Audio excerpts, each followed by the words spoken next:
What happens when you die, Hugh, do you think? I've just been reading about it this morning. Oh, somebody knows? Somebody wrote a book about it? Yeah, it's called the Bhagavad Gita, and I was just reading it today. And I remember reading this thing, and it tells you what to do at that moment of death. And I remember thinking, oh man, this is like a fairy tale to me, because I've never actually faced a moment of prolonged knowing I was going to die, or thinking I was going to die. I haven't had that moment yet.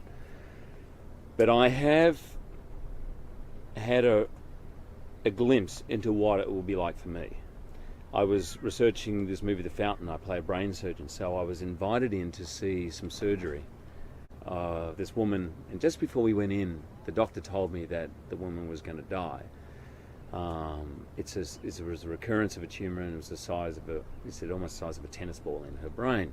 As she was wheeled in, I just had the information that she was going to die, and she had blonde hair. My wife has blonde hair, and for about a second, I almost was sick from the fear of thinking, what if that was her? And then I won't lie to you, then almost straight after that came the idea, what if it was me? And I was terrified, absolutely terrified, because bottom line is, for all the work you might do in your life to prepare for that moment, I realised I was miles off it, miles off being ready.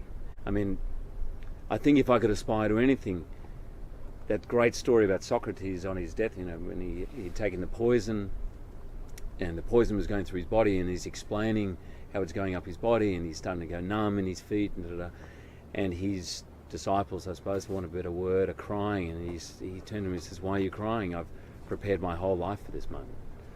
And he was fine with it. He was absolutely fine.